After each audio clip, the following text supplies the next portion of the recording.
in this kitchen, actually, we're not going to be using our appliances. I'm just going to be using these two things to show you how I prep my food and how I eat all of my meat and my fat raw. I do want to give a disclaimer and let you know that it is not safe and it is not a good idea to eat raw out of the grocery store. I do not recommend this to anyone. It is dangerous. You don't know what regulations they're doing on at the grocery store, and I would say that the safest place that you can go is to your local farmer. Get boots on the ground, shake your farmer's hand, look him in the eye, see the cows, see the grass, know where your food is coming from. That's the only way that I would recommend for you to be able to eat raw meat and raw fat. Another thing that I think is really important is to listen to your body. Whenever I eat cooked meat, it sits heavy in my stomach. It does not feel good. When I eat raw meat and fat, I feel light, I feel full, I feel satiable. 95% of my clients eat all of their food cooked, and they are fine. It's that 5% that have problems with their digestion that I'm able to give them this opportunity. I'm able to give them this idea, this different way of getting their meat in. A lot of my clients, they don't even like it frozen. They like it just at room temperature, and that's fine. You need to listen to your body. You need to know what you feel best doing. This is just an idea. This is just something that you could do. So I'm going to show you how I prep my meat and my fat. All right, so first we have my fat. And this is my local fat from my local farm. It is grass-fed, grass-finished fat from Eckenfels Farm in St. Genevieve, Missouri. So I talked to the butcher, and the butcher broke it down for me. And what he said was that the fat that I get, because the only thing I did was I asked my my farmer for beef fat trimmings. And so this is what I get when I ask for beef fat trimmings from him. And I have had other clients who they ask for beef fat trimmings from their farmer or their butcher, and this is not what they get. They get this, I wish I had an example of it, but they get this. This is beef fat trimmings. And it's really difficult when you first get it to look at it and you're just like, but that has meat on it. That's gross. But like this stuff, I don't eat. Like this stuff right here, I cut that off. I don't eat that. Like this spot right here, I cut that off. I don't eat that. But let me show you the good parts. So you've got this big hunk of beef fat. You have to have a good knife and a cutting board. And then I let this thaw out. And then you get this part. That's the good part. And then I cut it into tiny little cubes.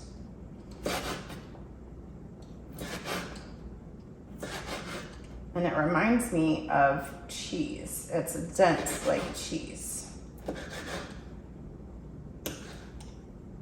Until I get these tiny little cubes. Doesn't that look like cheese? Looks like cheese. Now the other stuff is called suet, and it is waxy and crumbly, and it literally like falls apart.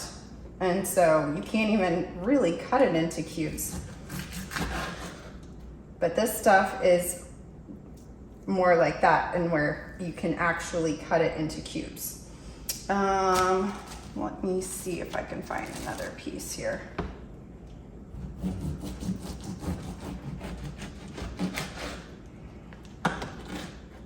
Okay, so like see this part right here? I would cut that part out. I would not eat that part because I have no idea what that is. It might be an organ, it might be something like good for you. I don't know, it grosses me out. And that says a lot for me to say that it grosses me out. And then I just cut it into little cubes. And then like pieces like this where there's still like red on it, that doesn't bother me because I'm freezing it and it just doesn't bother me. And then I'm able to eat about up to 10 ounces of this a day. And I just eat these little cubes. And that's what I eat. When I talked to my butcher, my farmer's butcher, he said that this fat, the difference between this fat is that it is exterior fat. And so this is the fat that they cut off of the strips, the sirloins, and the ribeyes. And the suet is the fat around the kidneys. And that's the waxy, yucky stuff. This is the delicious stuff that's like dense like cheese. So that's what you get with that. Okay, so this is my ground beef that I get from my other farmer. And they are out of Lebanon, Missouri. And they are a local regenerative grass-fed, grass-finished beef. And so this is their ground beef. And then I just take the thing, sorry, I still got fat on there. And then this is how I cut it. Usually what I do is I take it from frozen and I put it in the refrigerator. And so it is thawed out the night before, from the night before. And so in the morning, it is the perfect consistency for me to just cut it into actually little triangles. So I just cut it like that. And then I obviously throw that part away. And then I've got this. And then this is how I cut it.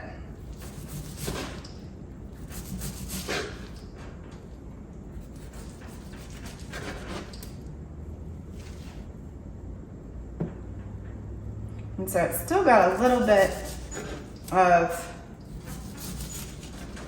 solidness to it in that it's not just like mush. The edges are kind of mushy, but the center is still pretty solid. And so it just makes kind of like a little disc like that. And then what I do is I take each of them and I cut it into half, and then I cut it into 3 triangles.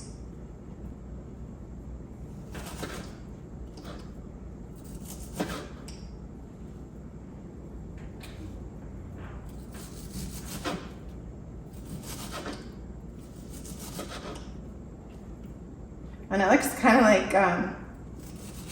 like little pieces of like pepperoni.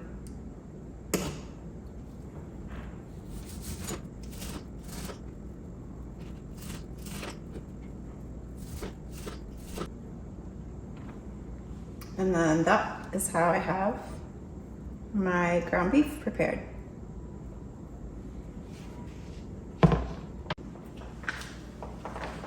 All right, and this is my steak. So this is my steak, my sirloin steak. And I just take it from the package. I thawed it in the refrigerator overnight. So it is still definitely pretty solid, but not like completely thawed.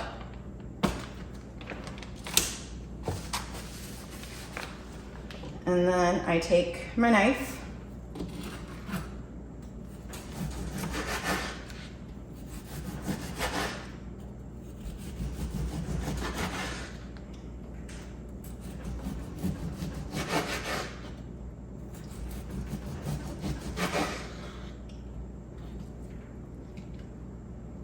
And then I just cut it into small pieces.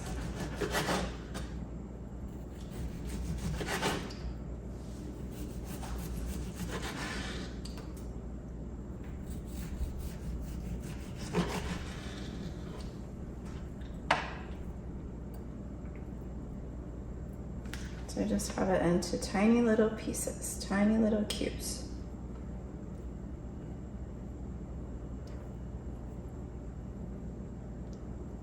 Just tiny little pieces, little bite-sized pieces.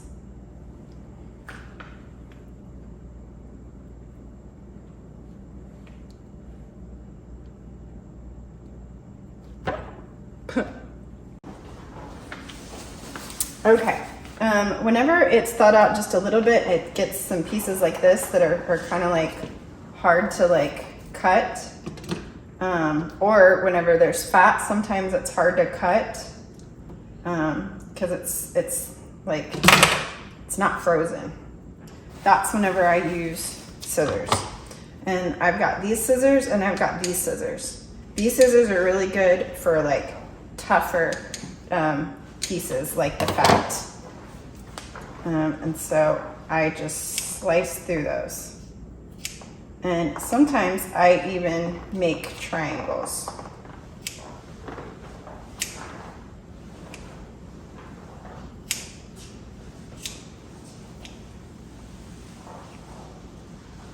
And then I have my other scissors that I use.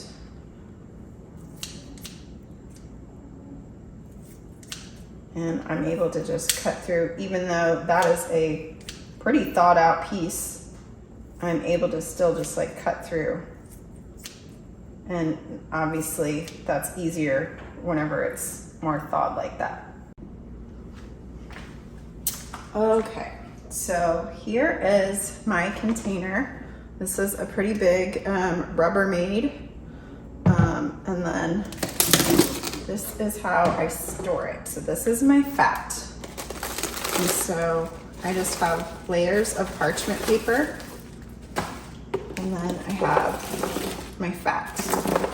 And so then in the morning, what I do is I turn on my scale and then I just measure out however much fat I want for my first meal or my second meal, or a snack or whatever.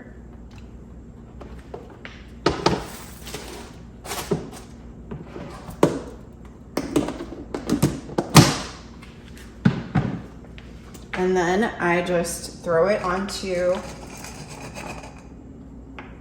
my cutting board, which is my plate. And then I switch to my meat container. Meat one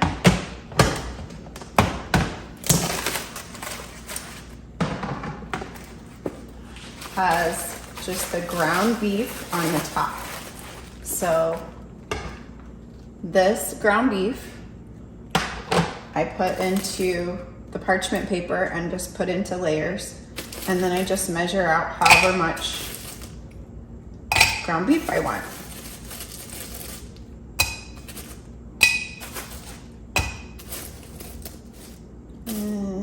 That's good. And then I put my ground beef on my plate.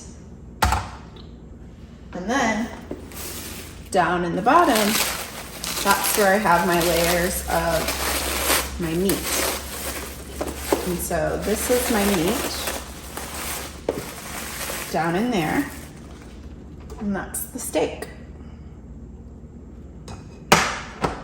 And then I measure out however much steak I want for the day, or for that meal.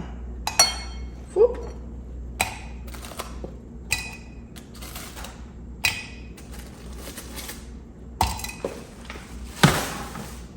And then I measure out however much I want for that meal. And then I take my chopsticks. I'm gonna take usually I start with my fat. I usually eat my fat first. And then I just eat my fat. See, it's dense like cheese. It's not like, it's not hard like an ice cube. It's dense like cheese. And I usually eat the fat first, and then I switch to the ground beef. That's my favorite.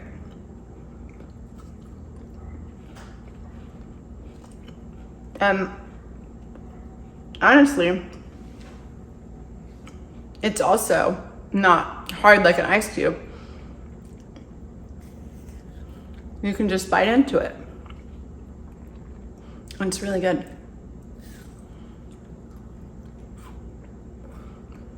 I usually eat the whole piece though. I usually don't take bites. This is so good.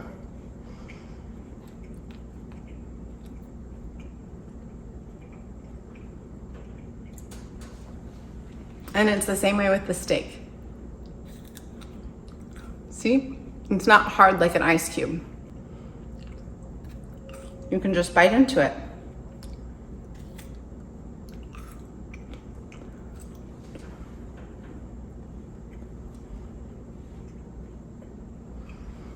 And that's how I eat my fat, my ground beef, and my steak.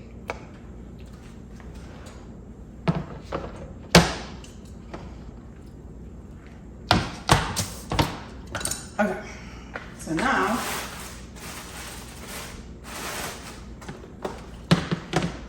I'm going to show you how to do this.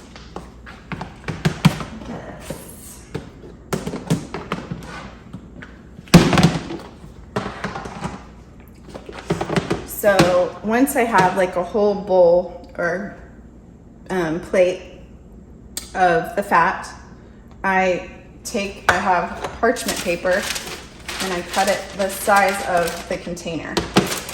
So I have the parchment paper, and on the fat, I only need one layer of parchment paper between them. And so I just throw it in there.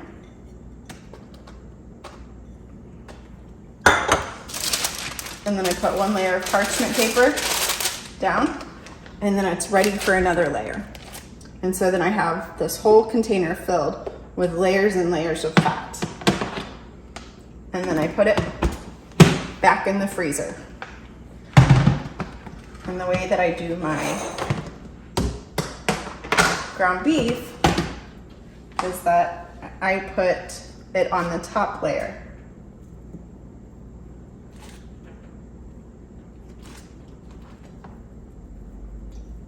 And I just make sure that it's spread out just a little bit for whenever it is thawed. Once it's frozen, it can touch and it's not a problem. But I don't like big chunks of meat. I like it separated. And so I keep it separated for the ground beef. And then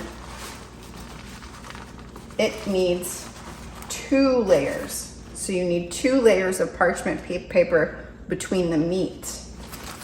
The fat only requires 1 layer of parchment paper.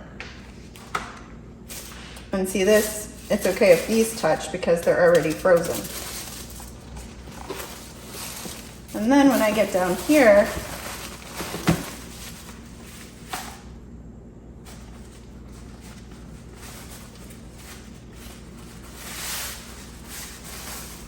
I already have some meat there, and so I put 2 layers of parchment paper. And I usually reuse these because they're always frozen.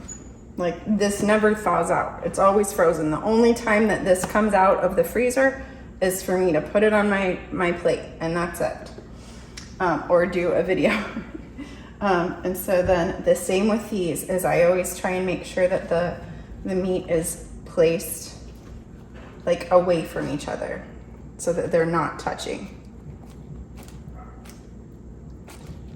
The fat doesn't matter, it can touch, but the meat has to be separated out.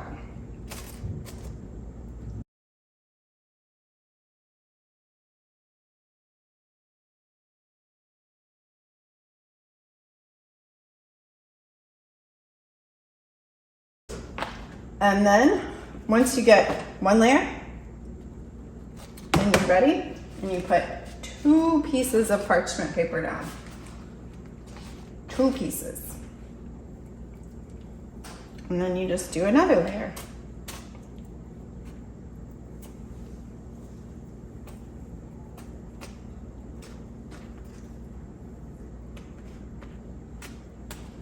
And that's how I prep my meat. So the beautiful part of my system of eating my fat and my meat is that I don't need to use the stove. I don't need to use the microwave. I just use my cutting board, my knife, my scissors, my chopsticks, and then I'm able to completely nourish myself with the best animal meat and animal fat. And I wanted to make sure and let you guys know how I do this process.